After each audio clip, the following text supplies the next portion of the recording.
Bonsoir, bienvenue. J'espère que vous avez passé une agréable journée en compagnie de notre Dieu. Nous continuons notre lecture dans notre livre « La vérité sur les anges » de Ellen G. White. Notre chapitre 10, les anges de l'époque des juges au début du royaume. Israël renonce à la théocratie et comme toutes les nations, il réclame un roi. Et par ce choix, il rejette le Dieu des cieux. Mais l'amour de notre Dieu est tellement immense qu'il continue malgré tout à envoyer ses anges pour assurer la survie de son peuple. Sans plus tarder, commençons. Saül et Jonathan. Dieu avait suscité Samuel pour juge en Israël. Il était honoré par tout le peuple. Dieu devait être reconnu comme leur grand chef, mais il désignait leurs dirigeants, les imprégnant de son esprit et leur communiquait sa volonté par l'intermédiaire de ses anges. À cause du péché de Saül dans son offrande présomptueuse, le Seigneur ne lui accorda pas l'honneur de vaincre les Philistins. Jonathan, le fils du roi, un homme qui craignait le Seigneur, a été choisi comme instrument pour délivrer Israël. Des anges du ciel protégèrent Jonathan et ses compagnons. Des anges combattirent à leur côté et les Philistins tombèrent devant eux. Les anges de Dieu ont combattu aux côtés de Jonathan et les Philistins sont tombés autour de lui. Une grande crainte s'empare de l'armée des Philistins dans les champs et dans la garnison. La terre tremblait sous eux, comme si une grande multitude avec des cavaliers et des chars était sur le sol, prêt à combattre. Jonathan et son porteur d'armure, et même l'armée philistine, savaient que le Seigneur agissait pour délivrer les Hébreux. Les premières années de David. Samuel ne vient plus voir Saül avec des instructions de Dieu. Le Seigneur ne pouvait pas l'employer pour mener à bien ses projets, mais il envoya Samuel à la maison de Jessé pour oindre David qu'il avait choisi pour diriger à la place de Saül qu'il avait rejeté. Comme les fils de Jessé passaient devant Samuel, il aurait choisi Eliab, qui était de haute stature et d'apparence digne, mais l'ange de Dieu se tenait près de lui pour le guider dans cette décision. Une décision importante, et il lui a dit qu'il ne devait pas juger d'après l'apparence. Eliab ne craignait pas le Seigneur. Son cœur n'était pas droit avec Dieu. Il ferait un souverain fier et exigeant. Parmi les fils de Jessé, il n'y avait que David, le plus jeune, dont l'humble occupation était de garder les moutons. David n'était pas de haute stature, mais son visage était beau et exprimait l'humilité, l'honnêteté et le vrai courage. L'ange de Dieu signifia à Samuel que David était celui qu'il devait oindre, car il était l'élu de Dieu. Dès lors, l'Éternel donna à David un cœur prudent et compréhensif. Le frère aîné de David, Eliab, était jaloux de David, car il était honoré avant lui. Il méprisait David et le considérait comme inférieur à lui-même. Il l'accusa devant les autres de s'être enfui à l'insu de son père pour aller voir la bataille. David repousse cette accusation injuste et dit « Qu'ai-je fait? N'y a-t-il pas une cause ?» David ne prend pas soin d'expliquer à son frère qu'il était venu au secours d'Israël, que Dieu l'avait envoyé pour tuer Goliath. Dieu l'avait choisi pour être le chef d'Israël, et comme les armées du Dieu vivant étaient en grand péril, il avait été dirigé par un ange pour sauver Israël. Saül rencontre un ange. Saül laissait ses impulsions contrôler son jugement, jusqu'à ce qu'il soit plongé dans la fureur de la passion. Il avait des paroxysmes de rage et de folie, où il était prêt à ôter la vie à quiconque oserait s'opposer à lui.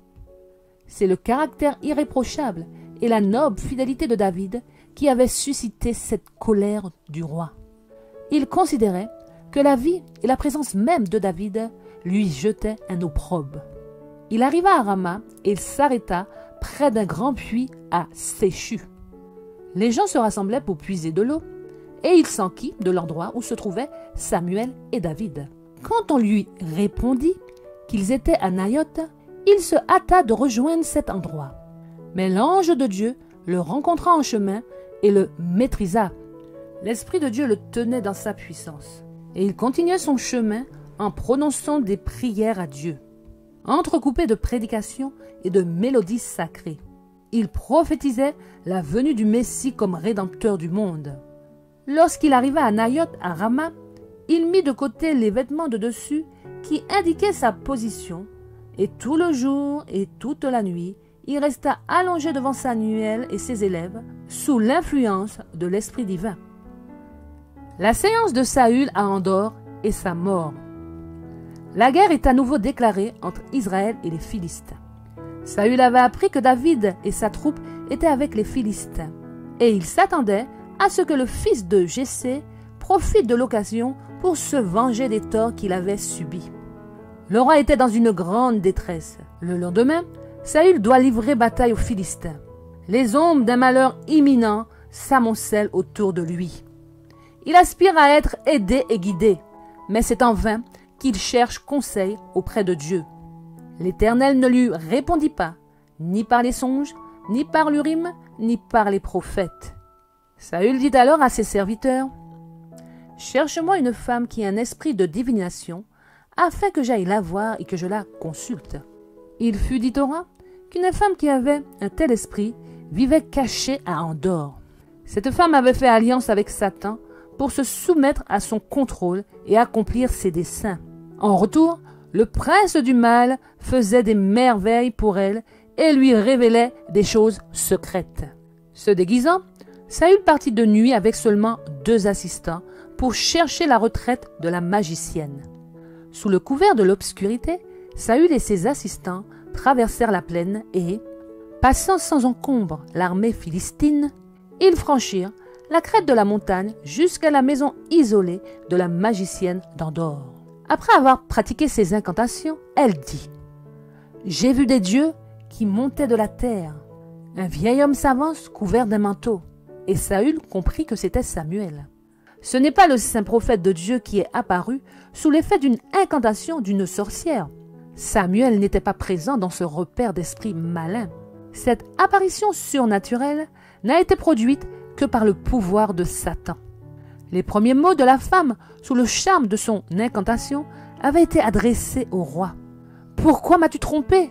Car tu es Saül. » Ainsi, le premier acte de l'esprit malin qui personnifiait le prophète fut de communiquer secrètement avec cette méchante femme pour l'avertir de la tromperie qui avait été pratiquée sur elle.